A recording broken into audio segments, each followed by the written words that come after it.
अपनी इक़्तिदार की कुर्सी को डोलता देखकर भड़कबाज वज़ीर आला खैबर पख्तूनख्वा सुहेल आफरीदी ने एक बार फिर मुफाहमाना रविश इख्तियार करने का फैसला कर लिया है ताकि अपने इक़्तिदार को दवाम बख्शने के साथ साथ पीटीआई के अहिया के लिए कोई रास्ता तलाश किया जा सके।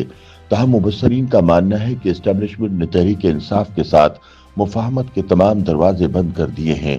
पीटीआई क़यादत अब जो मर्जी हरबे इस्तेमाल कर ले, अस्करी क़यादत उन पर दोबारा एतमाद करने पर कतन आमादा दिखाई नहीं देती। मुबस्सरीन के मुताबिक DGISPR लेफ्टिनेंट जनरल अहमद शरीफ की जानिब से इमरान खान को सिक्योरिटी रिस्क करार देने के बाद तवक्को की जा रही थी कि पेशावर में होने वाले पीटीआई के जलसे में प्रेस कॉन्फ्रेंस पर सख्त रद्द अमल दिया जाएगा और इस्लामाबाद पर धावा बोलने समेत कोई एहतजाजी तहरीक शुरू करने का ऐलान किया जाएगा।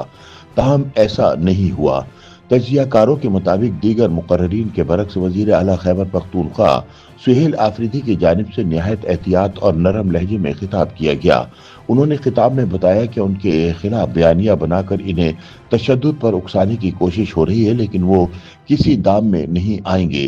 ताहम तज्जियाकारों का कहना है कि अस्करी क़यादत की जानिब से पीटीआई क़यादत को वाज़ेह लफ्ज़ों में पैगाम पहुँचा दिया गया था कि अब किसी किस्म की इंतशार पसंदी और इल्ज़ाम तराशी कतन बर्दाश्त नहीं की जाएगी।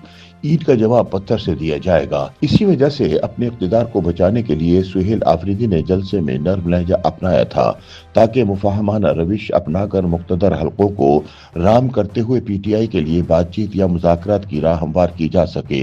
मुबस्सरीन के मुताबिक पीटीआई की अक्सरियत रहनुमा अब सीज़ फायर के ख्वाहिशमंद हैं। वो मामलात में मजीद बिगाड़ नहीं पैदा करना चाहते। ताहम हकीकत में तहरीक इंसाफ को इसकी सोशल मीडिया की क़यादत ने कहीं का नहीं छोड़ा। मुबस्सरीन के बकौल पीटीआई की सोशल मीडिया पर बैठी क़यादत किसी वक्त पीटीआई की ताकत थी, लेकिन अब न सिर्फ कमजोरी बन गई बल्कि पार्टी क़यादत के लिए एक बड़ा मसला बन गई है। मुबस्सरीन के बकौल इस वक्त भी सोशल मीडिया पर पीटीआई अकाउंट्स की जानिब से सख्त गिर मौक़िफ़ सामने आ रहा है, लेकिन पार्टी क़यादत मामलात को बेहतर बनाने की कोशिश में है।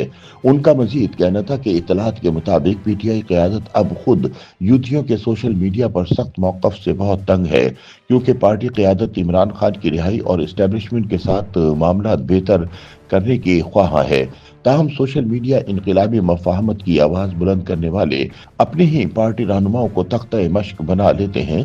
इसी वजह से पीटीआई में कोई भी रहनुमा सरे आम मुफाहमत की बात नहीं करता ताकि सोशल मीडिया इनकलाबियों के निशाने से बचा रहे। सियासी तज्जियाकारों के मुताबिक पीटीआई के अक्सरियती वर्कर जारहाना सियासत के दाई हैं, जबकि बानी पीटीआई इमरान खान भी किसी भी किस्म की मुफाहमत से इनकारी हैं।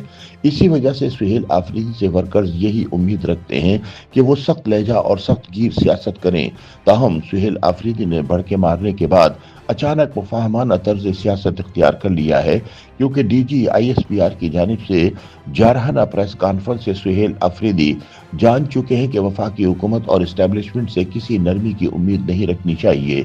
मौजूदा हालात में अगर इस्लामाबाद पर धावा बोलने का कोई प्लान बनाया गया तो हुकूमत 26 नवंबर से भी सख्त जवाब देगी। मुबस्सरीन के मुताबिक पीटीआई को रियासत का मूड मालूम हो चुका है। इसी वजह से तहरीक इंसाफ की क़यादत की जानिब से अब निहायत एहतियात से कदम उठाए जा रहे हैं ताकि बचाव की कोई राह तलाश की जा सके। सुहेल आफरीदी की जानिब से पेशावर जलसे में इख्तियार किया गया नरम लहजा इसी सिलसिले की एक कड़ी है। YouTube पर गूगली न्यूज देखने के लिए youtube.com की सर्च बार में गूगली न्यूज टीवी टाइप करें। गूगली न्यूज के पेज पर सुर्ख रंग के सब्सक्रिप्शन वाले बटन पर क्लिक करना ना भूलिए। YouTube पेज पर अपलोड होने वाली वीडियोस से बाखबर रहने के लिए बेल आइकन पर क्लिक कीजिए। आपको हर नई वीडियो के बारे में नोटिफिकेशन मौसूल हो जाएगा।